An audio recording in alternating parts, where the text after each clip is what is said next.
I'd like to do a very quick tutorial about wave calculations. So first we want to talk about the parts of a wave so we can know what we're talking about. We want to look at the frequency, the energy, and the wavelength of waves and see how they connect and turn into all these little formulas, and then what sort of a calculation we can do to transfer from one into the other. Down here in the corner we can see that I have a algebraic red, orange, yellow, green, blue, and indigo and violet waves, and that the only thing that's different about these waves are the wavelengths. So first off, the parts of a wave. Parts of a wave, pretty easy. You probably already know that if you go a wave, the crest is the top of a wave, the trough is the bottom of a wave, and a wavelength is from crest to crest or from trough to trough. Now, wavelength, we are going to use lambda as our wavelength. So that's the symbol that we'll use. And the unit we'd probably do this in meters. Now we could also do centimeters, we can do anything that's a length measurement because it is a wavelength. So it's just some kind of a length measurement like meters. The next and very, very important part of this thing is called the frequency. And the frequency is if you were watching a wave go by. So we kind of need an animated wave. So I'm going to grab this picture of a wave and put it over here. And you can see that as it goes along the edge, you can see the wave going up and down and up and down and up and down.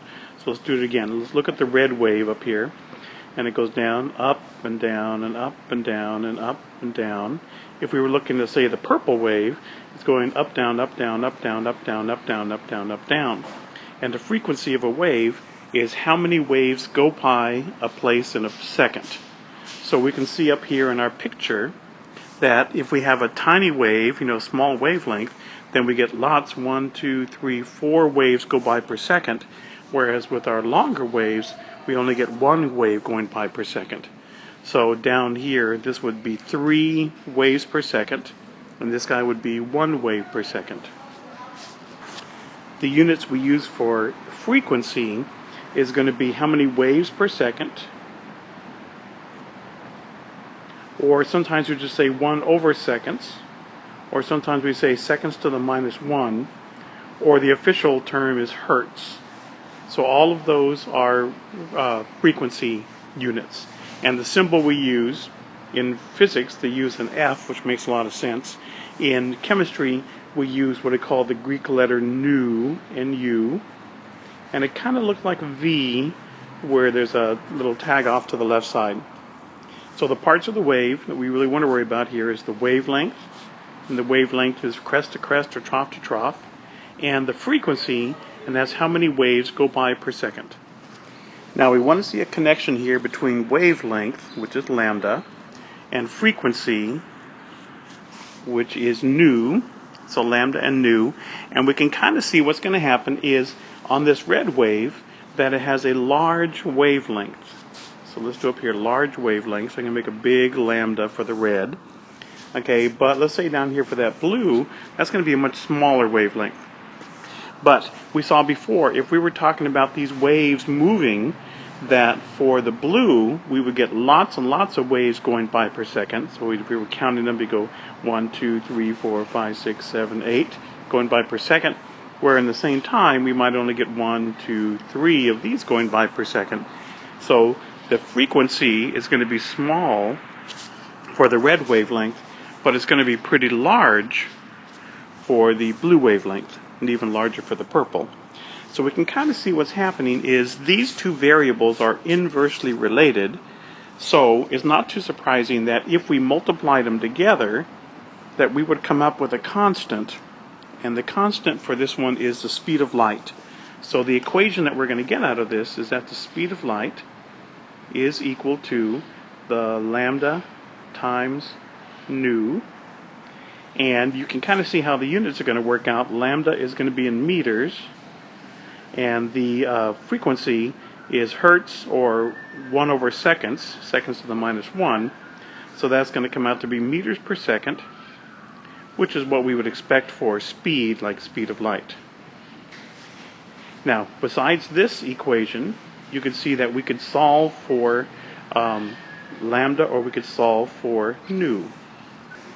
So we could end up with 2 more equations that would all be useful, but all you really need is this equation, and you can derive the other two from that. In a similar way, we can deal with energy of a wave and the frequency of a wave. And we can see again, if I were to have these waves come by, you can see for the red wave up there, it's going by 1, 2, 3, like that. But if the purple wave on the bottom, you can see that it's going up and down and up and down and up and down. So if you were riding on a wave that was going by, on the red wave, it would be going up and down and up and down and up. But on the purple, you'd be going up and down and up and down and up and down and up and down and up and down.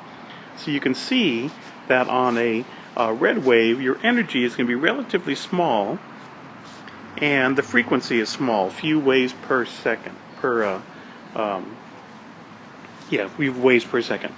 But with the purple wave, it's going to be a large energy, and it's also a large frequency. So we can see that energy and frequency are proportional to each other. So the equation for that is E equals a proportionality constant times the frequency. And in this case, the proportionality constant is called Planck's constant, and that'll be given to you on a test. Here's all these equations together. So we can see what we have here is our first one, where we had that the lambda times nu is equal to c, and this is the value of c, speed of light.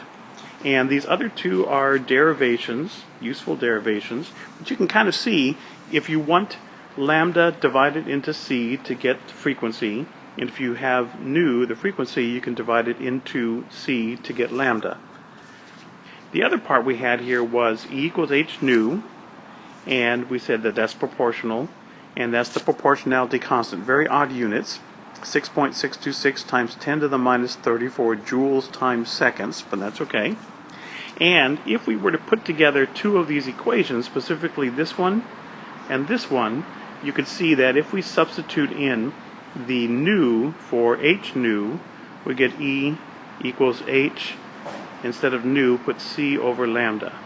So we get this last equation. So these 5 equations, these two constants, pretty useful. But again, these are really the only two, this one, and the others are derivations of these. So these equations will be given to you on quizzes and tests. So finally, let's go back and try a problem. You might want to take a few moments and pause this and try it out, and then we'll show you the answer in a moment. Here's my answer. Okay, I know in my problem that I'm looking for the wavelength, so that's easy. I'm given the frequency. Now frequency I want in hertz, but this is given in megahertz. Megahertz means times 10 to the 6. So it's 98.1 times 10 to the 6 hertz. The equation that I want to use here is the wavelength. Wavelength equals c over frequency, nu. So c is my constant. I put that in. And I have nu, which is my number here. And we'll just divide the two.